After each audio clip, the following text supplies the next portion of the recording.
Le but de cette vidéo est de voir quel est le rôle de chacun des paramètres qui apparaît dans l'expression de la fonction sinusoïdale. Donc, j'ai le paramètre A, le paramètre oméga, le paramètre phi et le paramètre B. Je vais voir, en modifiant chacun de ces paramètres, ce que ça va avoir comme influence sur le graphe de la fonction. Donc, pour le moment, la fonction qui est dessinée, c'est la fonction qui a comme expression sinus de t. C'est la fonction sinus habituelle qu'on connaît. Donc, elle a une période qui vaut 2π. Elle a un ensemble image qui va de -1 à 1. C'est le sinus, comme on a l'habitude de le voir. Ça veut dire que le A, pour le moment, vaut 1. Le oméga vaut 1. Le phi vaut 0 et le b vaut 0. Voilà la valeur de mes 4 paramètres. Faisons bouger, par exemple, le A en premier. Alors, pour le moment, le A vaut 1. Mais si je passe le A à 2, je vois que l'amplitude de la fonction est multipliée par 2. Si je passe le A à 3, l'amplitude de la fonction est multipliée par 3. Je redescends.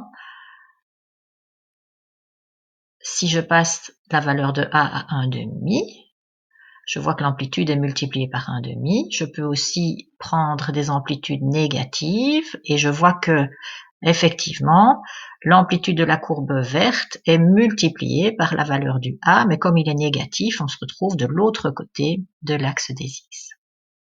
Alors, je remets la valeur de A à 1. Faisons varier maintenant le deuxième paramètre, B. B vaut 0 pour le moment, mais quand il passe à 1, eh bien, je vois que la fonction de départ est translatée vers le haut.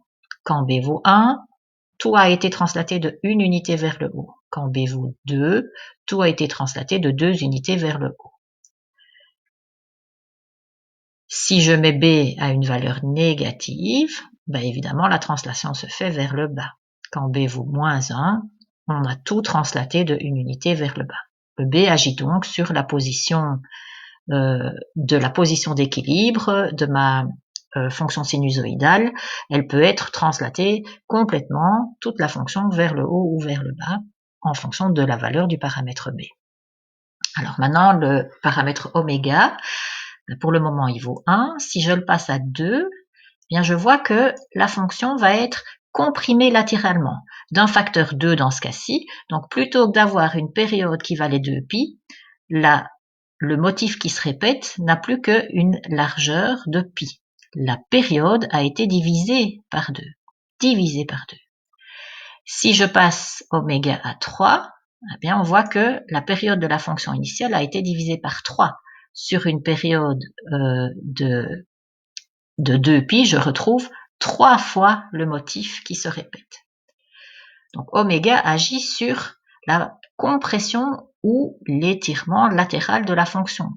Ça peut être évidemment aussi un étirement, en effet, parce que si oméga vaut 1,5, eh bien je vois que la fonction a été étirée latéralement d'un facteur 2.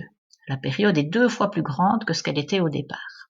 Donc le oméga agit sur la compression ou l'étirement latéral de la fonction, en sens contraire de ce qu'on aurait envie de dire. Quand il est plus grand que 1, la fonction se compresse.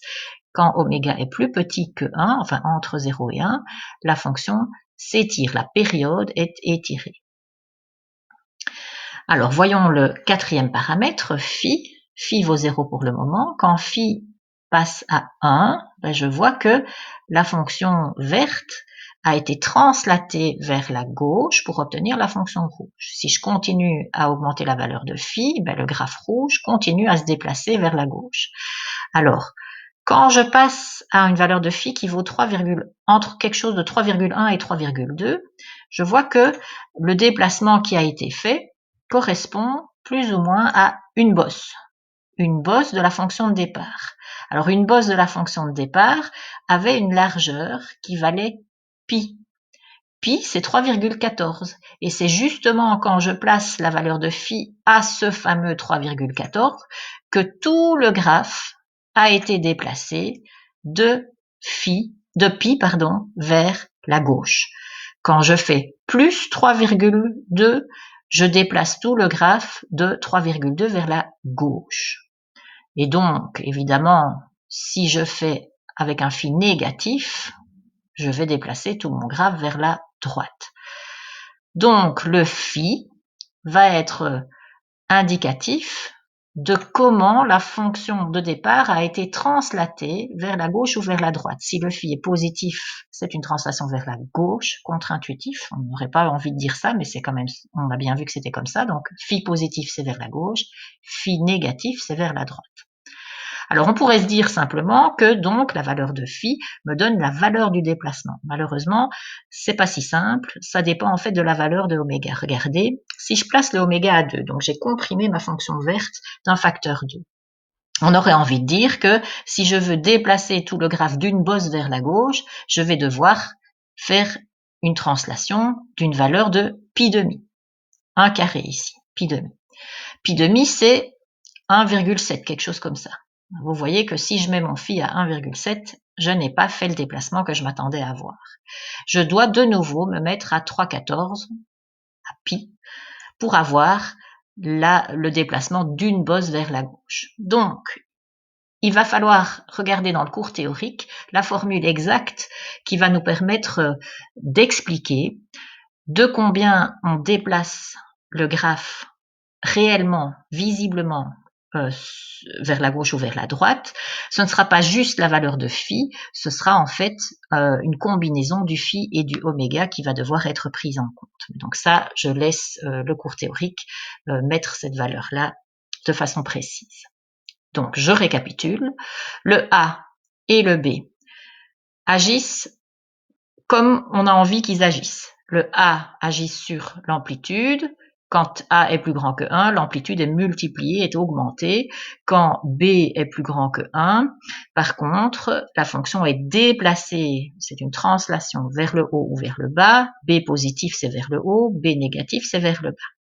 Le oméga et le phi agissent en sens contre-intuitif de ce qu'on aurait envie que ça fasse normalement. Donc le oméga, quand il est plus grand que 1, la fonction va se comprimer latéralement d'un facteur égal à oméga. Quand le oméga est entre 0 et 1, la fonction va être étirée d'un facteur oméga latéralement. Et enfin, le phi va agir sur le déplacement, la translation latérale, soit on translate vers la gauche si le phi est positif, soit vers la droite quand le phi est négatif, mais la valeur de la translation n'est pas égale nécessairement à phi, en fait elle est égale à phi sur oméga, ça tu le verras dans le cours théorique.